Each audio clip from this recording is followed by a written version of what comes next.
Welcome to the Joy School Podcast. Real talk about what it takes to create your happiest, healthiest, and most dynamic life.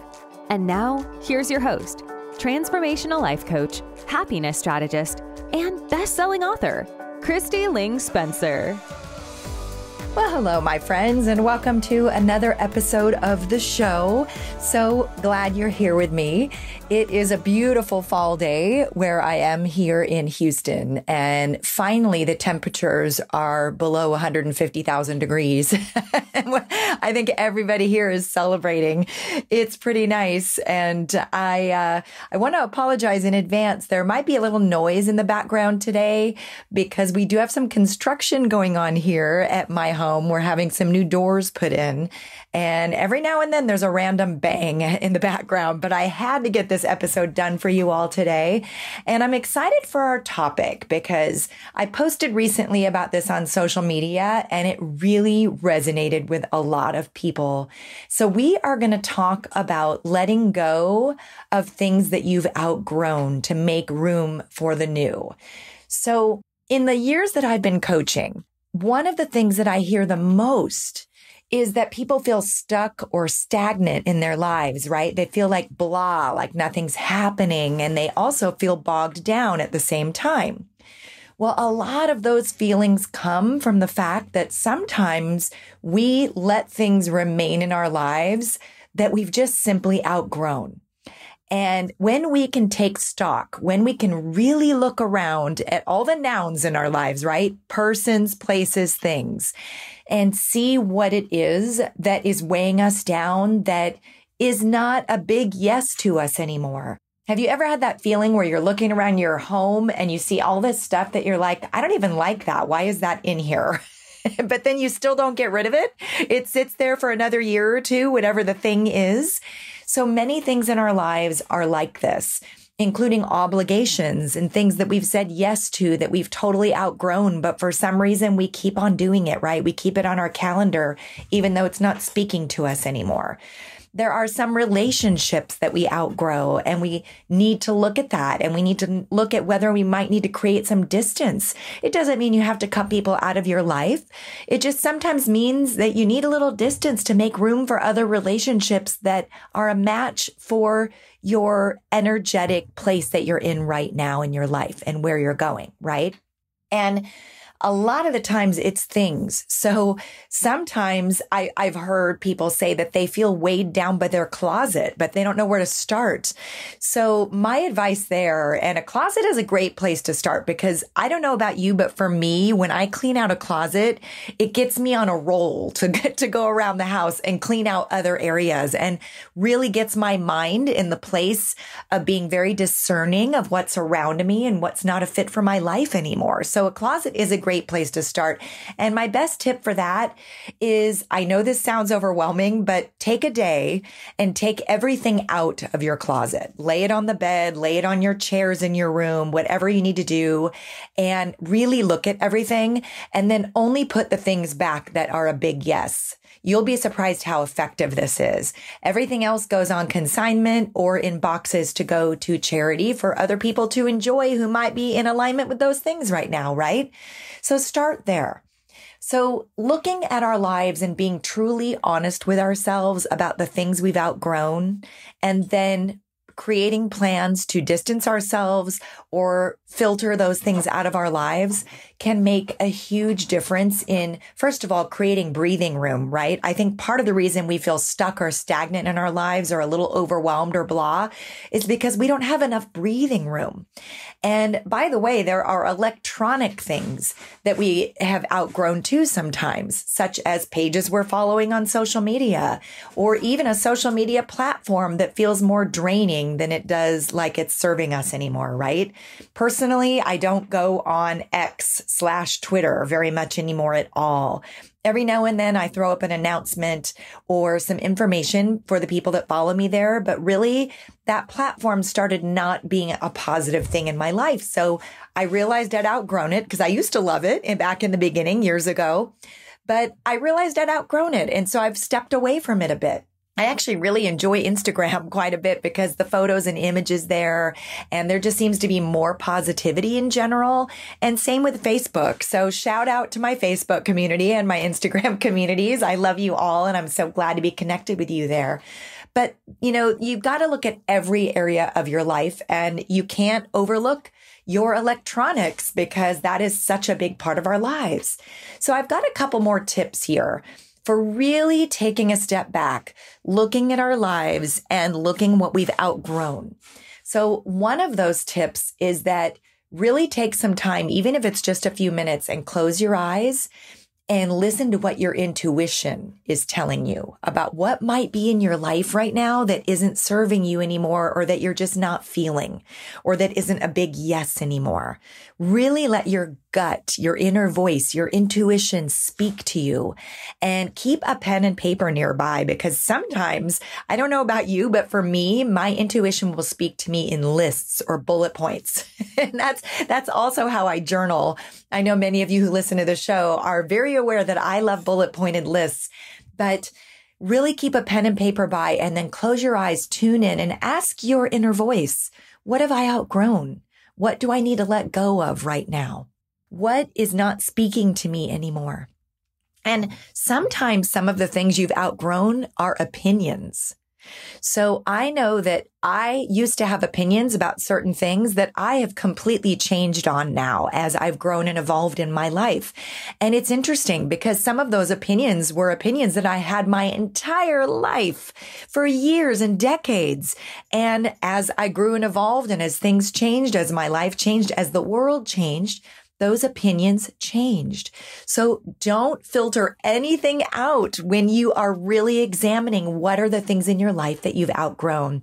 And your intuition, your inner voice, can be a wonderful friend when it comes to really going deep and being honest with yourself about what it is you've outgrown. And another way to look at this too is that when you realize you've outgrown some things, and by the way, sometimes this is a painful process. Sometimes we have to let go of things that we know we've outgrown, but yet we're still going to grieve whatever that thing is, right? And that's okay. So know that sometimes if you're hesitant to filter something out or let it go, if you have mixed feelings about it, that is totally normal and okay. So that is one big one, is to really take time to tune into your inner voice and allow it to speak to you. Allow your gut, allow your intuition to speak to you about what you've grown out of. And by the way, when you start to realize things in your life, whether they're relationship or things or opinions or places you used to go that don't speak to you anymore, realize that outgrowing things is also a huge part of growth. It's great when you outgrow things and when you're honest with yourself about that, because it really means that you're growing and evolving in your life, right? And that you're changing, and being flexible and open to change and growth in life is part of what makes life magical. So another tip is to really pay attention to your dreams. So your dreams sometimes will speak to you in ways that you may or may not be ready to hear yet. And by keeping a pen and paper next to your bed, or just when you first wake up, taking a minute or two to think about what your dreams might have been and what they might have been telling you, you may not get a message every day, but once in a while, especially if you've had a very vivid dream, really take a minute to think about that. What is that dream telling me? And a lot of times your dreams are telling you about things that aren't working for you in your life. So you can really get some strong messages there. And the last tip that I love to do when I'm taking stock of what's working in my life and what isn't, and I do this a couple of times a year, I find that the changing of the seasons is a great time to do that, to really sit down as the seasons change, to allow your own seasons within your life to change. And so a couple times a year, I will take time to really sit down and speak to my intuition and really look around my life. But so the next one is to keep a list handy. So just keep a piece of paper and a pen, and don't feel pressured to write on it right now. Keep it on your desk or in your kitchen or wherever you're going to see it every day. And then for the next week or so, anytime you come across something or something comes in your mind that you realize like, wow, I used to love that, or that used to be an important part of my life to me, and I have just totally outgrown it. Write it down. And if you do this for a week or two and just allow yourself the space for those things to come naturally into your heart and mind, and then write them down when they do come so you don't forget, in a week or two, you'll have a nice list of things that you can address, things that you can work on. And by the way, this idea works for a lot of things. When you're, let's say, weighing maybe leaving a job or a relationship or maybe a move to another area. What are the pros and cons, right? Don't feel pressured to sit down and write out these lists right away. Just make the first step, taking out a piece of paper and putting a pen next to it, and then just leaving it there and let it call to you when things come to mind. All right. So with that, we are in this shorter episode today, but I think some very poignant thoughts and a little bit of homework for you. With that, we are moving to the part of the show that I like to call Joy School Habits. And this is where I share a little habit that may or may not be related to today's topic, something small you can do that will have big payoff in your life if you stick to it. So earlier I was mentioning about keeping track of your dreams. Well, a few years ago, I started to keep a dream journal, and I think I even just went to Dollar Tree and picked up a journal. You can get great little journals there sometimes for things that you just want to keep notes on.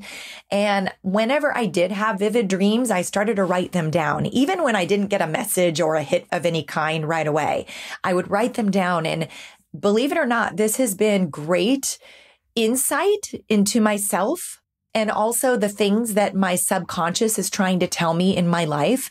And I'll tell you what, the biggest thing that I get out of it sometimes by writing down dreams so I don't forget is sometimes your intuition and your dreams are telling you that things that are bothering you that you didn't even realize were bothering you, or a fear that you might have that you didn't even realize was a fear, right? And so by keeping a dream journal, sometimes you can address these things and grow from learning what your dreams have to tell you. So this is one way that you can take the work that we've talked about on the show a little bit deeper, is by keeping a dream journal. And you don't have to write it in every day. Just keep it there nearby where you wake up in the morning to write in whenever you feel inspired by something that you've dreamed about. And if it's a happy dream, all the better. Write it down, right? If someone you love who's maybe passed on or who you haven't seen for a long time visits you in your dream, write down what they said. Write down how you felt. It really can tell you a lot. All right, my friends, if you've enjoyed this episode, I would be so grateful if you would leave a review over on Apple Podcasts. This really helps the show reach more people who might enjoy it, and I do read them. And please share the show with your friends on social media. Send them a text with a link to tune in. It all helps the show grow and reach more people who can benefit. So I really appreciate all of you who have shared and tagged me on social. I see them. I love them. I follow y'all back if you tag me. I love my community. So thank you for being a part of it. And speaking of, be sure to connect with me over on Facebook and Instagram. I really enjoy connecting with you there. And I do run my own platforms. I don't have any assistants that do that with me. I am actually the one interacting with all of you. So feel free to drop questions for me there, whatever you'd like. You can connect with me. And that's where I am the most, on Facebook and Instagram. And visit my website at KristiLingSpencer.com, where you can download some free gifts, including a free video workshop that I've got for you there called 11 Habits of the Happiest People. And you can find some other supportive resources for you there as well, in addition to all the information on my new signature membership program, the Joy School. So jump over to KristiLingSpencer.com for all those goodies.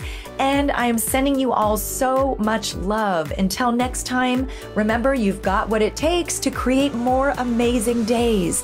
And more amazing days add up to a pretty amazing life. Have a fantastic week, my beautiful friends, and I will see you soon. Cheers.